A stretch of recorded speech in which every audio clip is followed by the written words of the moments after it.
नमस्कार दोस्तों, स्वागत है आप सभी का आपके अपने YouTube channel all exam guide गुरु पर। दोस्तों, मैं अजीत पांडे आप सभी का स्वागत करता हूं। आज के इस वीडियो में आपके लिए मैं 40 MCQ क्वेश्चंस लेकर आया हूं, जनरल अवेयरनेस के, वो भी नए क्वेश्चंस जो हाल ही में हुए एग्जाम्स में पूछे गए हैं, जो कि पिछले कई एग्जाम्स में पूछे जा चुके हैं और रिपीट हुए हैं। इसका मतलब आगे भी आने के चांसेस हैं। तो देखिए, अगर ये क्वेश्चंस आपके एग्जाम में आते तो कितना स्कोर गेन कर पाते आप। ठीक है, ईमानदारी से सॉल्व करना है, मेहनत आपकी है, नंबर आपके हैं और मेरी तरफ से सिर्फ बेस्ट ऑफ लक है। स्टार्ट करते हैं वीडियो। सबसे पहला प्रश्न ये रहा स्क्रीन पर। तो यहां पर आपसे पूछा गया है कि प्रथम तमिल संगम की स्थापना किसके द्वारा की गई थी। क्या उत्तर होगा बताइए। चलिए देखते हैं। तो प्रथम तमिल संगम की स्थापना अगस्त जी के द्वारा स्थापित की गई थी। ऑप्शन नंबर डी यहां पर सही उत्तर हो जाएगा। नेक्स्ट क्वेश्चन देखते हैं क्या पूछा गया है। यह रहा स्क्रीन पर। सकाई सेमांग आदिवासी लोग कहाँ पाए जाते हैं। यहाँ पर दो आदिवासी प्रजातियाँ दी हुई हैं, सकाई सेमांग। ये दोनों आदिवासी प्रजातियाँ कहाँ पाई जाती हैं। राइट आंसर क्या हो सकता है बताइए। चलिए देखते हैं। तो सकाई और सेमांग आदिवासी लोग जो हैं, ऑप्शन नंबर बी, मलेशिया के जंगलों में पाए जाते हैं। राइट आंसर हो जाएगा option number B. Next question देखते हैं क्या पूछा गया है। ये रहा स्क्रीन पर। अंग्रेजों ने भारत में अपनी प्रथम फैक्ट्री कहां पर स्थापित की थी। क्या उत्तर होगा बतलाइए। चलिए देखते हैं। तो अंग्रेजों ने अपनी प्रथम फैक्ट्री जो है, ऑप्शन नंबर डी, सूरत में स्थापित की थी। नेक्स्ट क्वेश्चन देखते हैं क्या पूछा गया है। निम्नांकित में से किसकी तुलना मैकियावेली के प्रिंस से की जा सकती है बतलाइए। चलिए देखते हैं। तो मैकियावेली के प्रिंस से तुलना करनी है, ऑप्शन नंबर बी यहां पर सही उत्तर हो जाएगा। कौटिल्य के अर्थशास्त्र की तुलना मैकियावेली के प्रिंस से की जा सकती है। नेक्स्ट क्वेश्चन देखते हैं क्या पूछा गया है। भारत में अनुसूचित जातियों का सर्वोच्चतम प्रतिशत निम्न में से किस राज्य में है। क्या उत्तर होगा बतलाइए। चलिए देखते हैं। तो भारत में अनुसूचित जातियों का सर्वोत्तम प्रतिशत जो है, ऑप्शन नंबर पंजाब राज्य में है। राइट आंसर हो जाएगा पंजाब राज्य में है। भारत में अनुसूचित जातियों का सर्वोत्तम प्रतिशत पंजाब राज्य में है। नेक्स्ट क्वेश्चन देखते हैं। पंजाब में अमृतसर नगर को किसने स्थापित किया था। क्या उत्तर होगा बतलाइए। चलिए देखते हैं। तो यहां पर सही उत्तर हो जाएगा ऑप्शन नंबर, पंजाब में अमृतसर नगर को किसने स्थापित किया था। तो ऑप्शन नंबर डी, गुरु रामदास जी ने स्थापित किया था। नेक्स्ट क्वेश्चन देखते हैं क्या पूछा गया है। प्रकाश की गति से जाने पर चंद्रमा पर लगभग कितने समय में पहुंचा जा सकता है। यानी कि इन शॉर्ट, चंद्रमा का प्रकाश पृथ्वी पर कितने समय पर आ पाएगा। उल्टा पूछ लिया है। क्या उत्तर होगा बतलाइए। चलिए देखते हैं। तो प्रकाश की गति से चंद्रमा पर जाने में लगभग 1.3 सेकंड का समय लगेगा। नेक्स्ट क्वेश्चन देखते हैं क्या पूछा गया है। भारत में प्रथम रेल लाइन का निर्माण किन दो शहरों के बीच में हुआ था बताइए। राइट आंसर क्या है। चलिए देखते हैं। तो यहां पर सही उत्तर हो जाएगा, पहली रेल लाइन का निर्माण जो है भारत में प्रथम रेल लाइन का निर्माण किन दो शहरों के बीच में हुआ था। तो मुंबई से ठाणे के बीच में हुआ था। नेक्स्ट क्वेश्चन देखते हैं क्या पूछा गया है। दीवाने वजीरात कुल नामक नए पद की स्थापना किसने की थी बतलाइए। चलिए देखते हैं। तो दीवाने वजीरात कुल नामक पद की स्थापना, ऑप्शन नंबर बी, अकबर ने की थी। नेक्स्ट क्वेश्चन देखते हैं क्या पूछा गया है। भारत के पहले टेस्ट क्रिकेट कप्तान बनने का श्रेय इनमें से किसे कहा जाता है, या किसे जाता है, माफ करिएगा। चलिए देखते हैं। तो भारत के पहले टेस्ट क्रिकेट कप्तान बनने का श्रेय, option number A, CK Nayudu को जाता है। सीके नायडू ट्रॉफी भी होती है, एग्जाम में पूछा जाता है। नेक्स्ट क्वेश्चन देखते हैं क्या पूछा गया है। भारतीय राष्ट्रीय व्यापार संघ, Indian national trade union Congress की स्थापना किसने की थी। क्या होगा आंसर बतलाइए। चलिए देखते हैं। तो भारतीय राष्ट्रीय व्यापार संघ कांग्रेस की स्थापना वल्लभ भाई पटेल ने की थी। नेक्स्ट क्वेश्चन देखते हैं क्या पूछा गया है।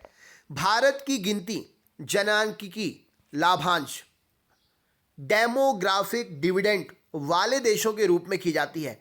ऐसा क्यों किया जाता है। मतलब भारत की जो जनगणना होती है उसमें भारत को काफी ज्यादा फायदे वाला देश बोला जाता है। ऐसा क्यों, क्या होगा आंसर। चलिए देखते हैं। तो डेमोग्राफी में फायदे वाला देश भारत को बोला जाता है इसलिए क्योंकि यहाँ पर 15 से 64 वर्ष कम आयु वर्ग की जनसंख्या अधिक है। नेक्स्ट क्वेश्चन देखते हैं। बंद अर्थव्यवस्था वह अर्थव्यवस्था है जिसमें, बंद अर्थव्यवस्था में क्या होता है बताइए। चलिए देखते हैं। तो बंद अर्थव्यवस्था वह अर्थव्यवस्था है जिसमें ना तो निर्यात होता है ना ही आयात होता है, जैसा कि अभी कोरोना वायरस के चक्कर में है। नेक्स्ट क्वेश्चन देखते हैं। जब किसी वृक्ष की छाल वृक्ष के आधार के पास से गोलाकार चारों तरफ से हटा दी जाती है तो यह वृक्ष धीरे धीरे सूखकर मर जाता है। कारण क्या है? मान के चलो ये पेड़ है, आपने यहाँ की इतनी छाल चारों तरफ की पेड़ की निकाल दी, कुछ समय के बाद पेड़ जो है सूख कर मर जाएगा। ऐसा क्यों होता है बतलाइए। ऐसा इसलिए होता है क्योंकि मृदा से जल और वायु और जो भी खाने का सामान होता है जाइलम और फ्लोएम के माध्यम से जो पहुंचता है वृक्ष तक नहीं पहुंच पाता है। ऑप्शन नंबर ए यहां पर सही उत्तर हो जाएगा। नेक्स्ट क्वेश्चन देखिए। कार्ल मार्क्स ने वर्ग संघर्ष की प्रक्रिया को निम्नलिखित में किस सिद्धांत की मदद से समझाया? क्या होगा आंसर बतलाइए। चलिए देखते हैं। तो यहां पर सही उत्तर हो जाएगा ऑप्शन नंबर द्वंद्वात्मक भौतिकवाद। इस क्वेश्चन के लिए सही उत्तर हो जाएगा। मतलब आजकल व्यक्ति जो है आगे बढ़ने की चेष्टा करता है, डेवलप होने की चेष्टा करता है, वो द्वंद्वात्मक भौतिकवाद मतलब अपने आप को प्रतिस्पर्धित रूप से भौतिकवाद से एक प्रकार से कहें तो रिलेट करने की कोशिश करता है कि अगर हम ऐसे डेवलप नहीं हुए तो लोग हमें क्या कहेंगे, अगर हम दिख रही दुनिया के हिसाब से अपने आप को डेवलप नहीं कर पाए तो लोग हमें क्या कहेंगे। इस क्वेश्चन का मतलब कुछ यूँ है। मैं आपको अपनी लैंग्वेज में इसीलिए समझा देता हूँ क्योंकि किताबी लैंग्वेज में कई बार क्या है समझने में दिक्कत हो जाती है।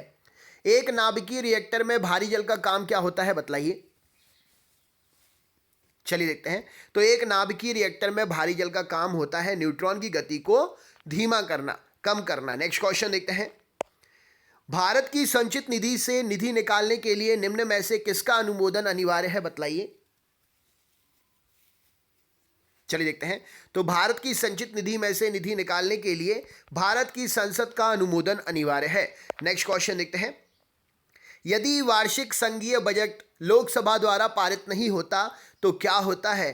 तो राइट आंसर हो जाएगा, आपने आंसर देख लिया, होता है और प्रधानमंत्री अपनी मंत्रिपरिषद का त्यागपत्र पेश कर देता है। नेक्स्ट क्वेश्चन देखते हैं क्या पूछा गया है। भारतीय संविधान के अंतर्गत निम्नलिखित में से कौन सा मूल कर्तव्य नहीं है बतलाइए। चलिए देखते हैं।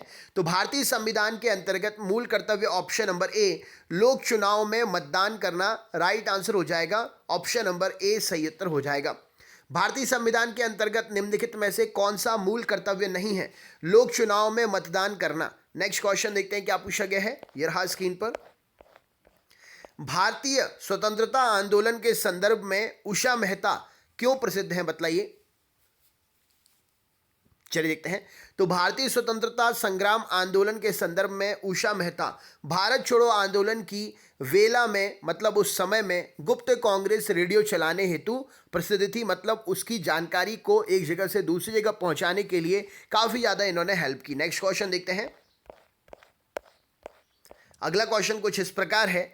अंतर्राष्ट्रीय मुद्रा कोष के संबंध में निम्नलिखित में से कौन सा कथन सही है बतलाइए। चलिए देखते हैं। तो अंतर्राष्ट्रीय मुद्रा कोष के बारे में ऑप्शन नंबर सी यह केवल सदस्य देशों को ऋण प्रदान करता है, यह बात सही है। Next question. किसने यह विचार प्रतिपादित किया कि प्रत्येक गांव पंचायत का गणराज्य होना चाहिए? क्या उत्तर होगा बतलाइए। चलिए देखते हैं। तो ये विचार ऑप्शन नंबर ए महात्मा गांधी जी ने प्रस्तुत किया था।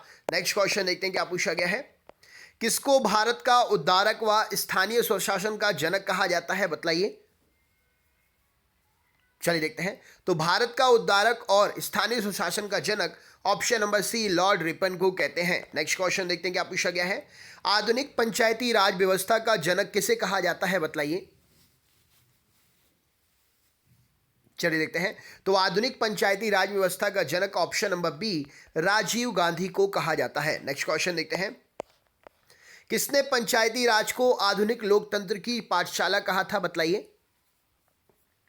चलिए देखते हैं। तो पंचायत को आधुनिक लोकतंत्र की पाठशाला जवाहरलाल नेहरू ने कहा था। नेक्स्ट क्वेश्चन देखते हैं। भारतीय संविधान के किस अनुच्छेद में लोक कल्याणकारी राज्य की अवधारणा प्रस्तुत की गई है बतलाइए। चलिए देखते हैं। तो भारतीय संविधान के अनुच्छेद 38 में लोक कल्याणकारी राज्य की अवधारणा प्रस्तुत की गई है। नेक्स्ट क्वेश्चन देखते हैं। 74वें संविधान संशोधन के अनुसार संविधान में स्थानीय शहरी निकाय के प्रशासन के लिए कौन सी अनुसूची जोड़ी गई है, बताइए। चलिए देखते हैं। तो 74वें संविधान संशोधन के अनुसार संविधान में स्थानीय शहरी निकाय के प्रशासन के लिए 12वीं अनुसूची जोड़ी गई है। नेक्स्ट क्वेश्चन देखते हैं क्या पूछा गया है। भारतीय संविधान के किस भाग के अनुसार पंचायती राज प्रारंभ किया गया, क्या उत्तर हो सकता है, बताइए। चलिए देखते हैं। तो भारतीय संविधान के भाग 4 के अनुसार पंचायती राज प्रारंभ किया गया था। नेक्स्ट क्वेश्चन देखते हैं क्या पूछा गया है। किस वर्ष भारत में मद्रास कॉरपोरेशन की स्थापना से स्थानीय स्वशासन का प्रादुर्भाव हुआ, बतलाइए। चलिए देखते हैं। तो यहां पर हो जाएगा ऑप्शन नंबर 1687 से भारत में मद्रास कॉरपोरेशन की स्थापना से स्थानीय स्वशासन का प्रादुर्भाव हुआ। Next question. पंचायती राज संस्थाएं अपनी निधि हेतु किस पर निर्भर रहती हैं, क्या उत्तर होगा, बतलाइए। चलिए देखते हैं। तो पंचायती राज संस्थाएं अपनी निधि हेतु सरकारी अनुदान पर निर्भर होती हैं। नेक्स्ट क्वेश्चन देखते हैं क्या पूछा गया है। भारत में पंचायती राज संस्थाओं के निर्वाचन का प्रबंध करता कौन है, राइट आंसर क्या है, बतलाइए। चलिए देखते हैं। तो यहां पर सही उत्तर हो जाएगा ऑप्शन नंबर सी, राज्य का चुनाव आयोग। नेक्स्ट क्वेश्चन देखते हैं। सत्ता के विकेंद्रीकरण का अर्थ क्या होता है, बतलाइए। चलिए देखते हैं। तो सत्ता के विकेंद्रीकरण का अर्थ होता है शक्तियों का विभाजन। नेक्स्ट क्वेश्चन देखते हैं। कौन भारत के राष्ट्रपति के विरुद्ध महाभियोग की कार्यवाही चला सकते हैं, बतलाइए। चलिए देखते हैं। तो भारत के राष्ट्रपति के विरुद्ध महाभियोग की कार्यवाही संसद का कोई भी सदस्य चला सकता है। Next question. कौन राज्यसभा का सदस्य था जब वह पहली बार भारत का प्रधानमंत्री नियुक्त हुआ, बतलाइए। चलिए देखते हैं। तो राज्यसभा का सदस्य इंदिरा गांधी थी जब वो पहली बार प्रधानमंत्री नियुक्त हुई। नेक्स्ट क्वेश्चन देखते हैं। लोकसभा का प्रथम अध्यक्ष कौन था, बतलाइए। चलिए देखते हैं। तो लोकसभा का प्रथम अध्यक्ष गणेश वासुदेव मावलंकर जी थे। नेक्स्ट क्वेश्चन देखते हैं। उच्च न्यायालय के जज न्यायाधीशों की संख्या कौन निर्धारित करता है, बताइए। चलिए देखते हैं। तो उच्च न्यायालय के जज और न्यायाधीशों की संख्या राष्ट्रपति निर्धारित करते हैं। नेक्स्ट क्वेश्चन देखते हैं। राज्यपाल द्वारा जारी अध्यादेश किसके द्वारा अनुमोदित होता है, बताइए। तो राज्यपाल द्वारा जारी अध्यादेश राज्य विधायिका द्वारा अनुमोदित है। नेक्स्ट क्वेश्चन देखते हैं। देश में सुरक्षा प्रेस द्वारा मुद्रा नोट की प्रिंटिंग के लिए आवश्यक विशेष कागज कहां से उत्पादित होता है, क्या उत्तर होगा, बतलाइए। चलिए देखते हैं। तो प्रिंटिंग प्रेस के लिए जो कागज है वो होशंगाबाद से उत्पादित होता है या होशंगाबाद से भेजा जाता है। नेक्स्ट क्वेश्चन देखते हैं। एक तत्व जो प्रकृति में नहीं मिलता परंतु कृत्रिम रूप से बनाया जा सकता है, कौन सा है वह, बताइए। चलिए देखते हैं। तो एक तत्व जो प्रकृति में नहीं मिलता परंतु कृत्रिम रूप से बनाया जा सकता है, इन 4 ऑप्शन में से प्लूटोनियम राइट आंसर हो जाएगा। Next question. निम्न में से किसे हार्मोन माना गया है, बतलाइए। चलिए देखते हैं। तो विटामिन डी को एक प्रकार से हार्मोन की कैटेगरी में रखा गया है। नेक्स्ट क्वेश्चन देखते हैं क्या पूछा गया है। अंतर्राष्ट्रीय ओलंपिक समिति का कार्यालय कहाँ स्थित है, तो ये तो आपने देख ही लिया, स्विट्जरलैंड के लौसाने में है। अगला क्वेश्चन आपका सरप्राइज क्वेश्चन नहीं है। 1954 में आरंभ प्रथम भारत रत्न सम्मान किसे दिया गया, डॉक्टर राधा कृष्णन को दिया गया। और निम्नलिखित में से कौन सा एक सीवेंट का प्रमुख अवयव है, इसका आंसर आपको कमेंट बॉक्स में शेयर करना है। अगर आप हमारे चैनल पर नए हैं तो हमारे चैनल को सब्सक्राइब करें, बेल आइकन ऑन करें और ऑल वाला नोटिफिकेशन ऑन कर लें। हमारे चैनल पर दिन भर में 3 वीडियो अपलोड होते हैं, एक सुबह 6 बजे, एक सुबह 10 बजे और एक शाम को 7 बजे। इन तीनों वीडियोज़ को ज़रूर देखें, अलग अलग टॉपिक के वीडियो होते हैं। अगर आपने अभी तक वीडियो को लाइक नहीं किया है तो वीडियो लाइक ज़रूर करें और लिंक को अपने दोस्तों के साथ ज़रूर शेयर करें। मिलते हैं नेक्स्ट पार्ट में, तब तक के लिए बहुत बहुत धन्यवाद। आपका दिन शुभ हो।